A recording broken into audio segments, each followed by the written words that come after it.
Okay, I don't think I've done one of these before, but I'm going to show you guys how to take off a harmonic balancer. Okay, so the easiest way that I found to do it is to just basically leave the bolts in the holes. Okay, and what you're going to need these bolts.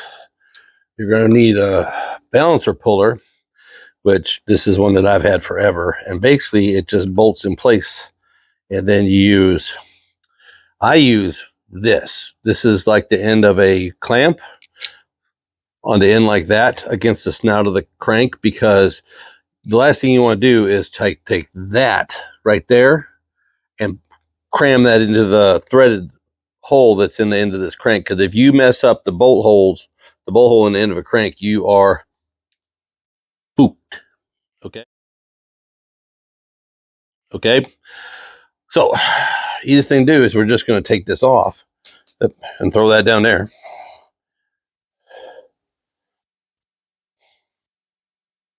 It's basically just an extractor. And we're going to put this on the end, like this, in there, and take the bolt and bolt them up in place.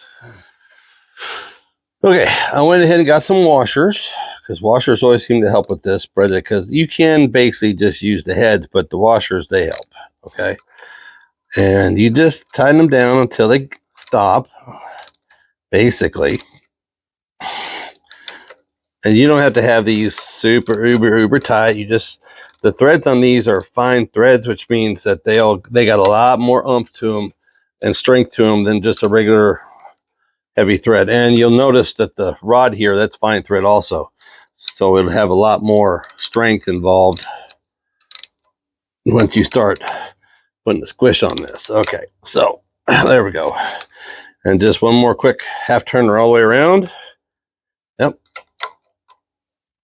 Okay, now I've always just used a Crestrex. This is not okay. I forgot one step. Okay, we are basically just going to tighten this down until it hits. All right, just like that. Okay, now the threads are all the way up against the snout, and it's where you can't booger up the threads on the snout, and you got these all three tight. So this presses against the snout of the crankshaft and basically just pulls this out. Now I got this thing freewheeling. We'll see if she spins or not, but I think she's going to spin. I think we might have to wait. Yep, we're going to have to wait, or we can get some bolts in the back and put a stop in the back and just hold it in place so that we can get this out. But okay, since you're here and you're watching, like, share, and subscribe, smash that button, hit that bell. All right, and also comment down below. What do you think? Do you think this is worth it going over 60 over on this? If I need to, maybe 50. I know, because I already got a block that's 40 over that's already been bored. But if this turns out to be a 4-bowl main, you guys tell me. Comment down below. Tell me what you think. What you think we should do to this, or once you get done with it. But just comment. Let me know what you think we ought to do. But it just goes to prove you just how this thing is just spinning smoothly now. Okay, so we're gonna have to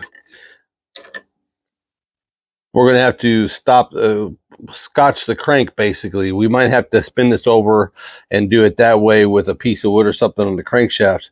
But I want to stress, this is not where you put the impact to it. You don't ever use the impact pulling a harmonic balancer off. This is hand tight, so if you feel it starting to give, you can stop. Putting a steroid jerk to this is not the way to go. Okay.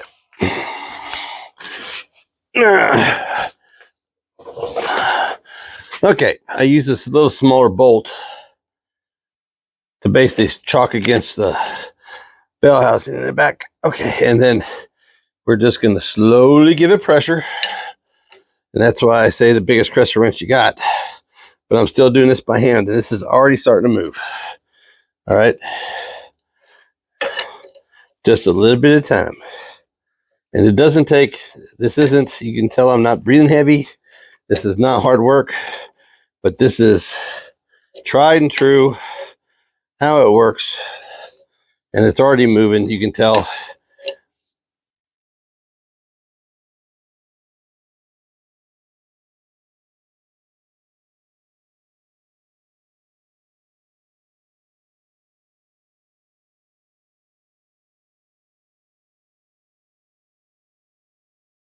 If you don't have one of these, you can borrow one of these from O'Reilly's, AutoZone. They'll rent it out to you. They'll even probably come with a, so with actually, I think O'Reilly's and AutoZone, they have a Harmonic balancer puller installer kit, which the installer kit is kind of backwards to this. The installer kit, it has, okay, she's off, and she's off. That's all there is to it. And it pulls right off. And see how nice that does? Then doesn't mess with the threads. All right, like I was saying, inside there, inside that snout is threads that if you mess them up, it's over. I mean, that's a terrible thing. And like I said, this is just an old piece from a clamp that I kept, that I've used, and it just sits over the top like that. That's like worth its weight in gold, because if you ever mess them threads up, you are fooked. All right. But then the prospects of putting them on is just backwards from that. But that's how you take off a harmonic balancer. And that's what it looks like on the backside. And it's just a press fit on the snout. But 5 minutes, because if you try to do that, hammer it, do whatever, you're just going to ruin it. So it's very simple to take that, just unbolt that. You just take this, you put it temporarily back on there, and you give it a half turn. Then you pull the bolt out. Easy as peasy, easy as pie. That's all there is to it. Then we just will unbolt these off of this and put this on the shelf for cleaning for future use, because nope. All right.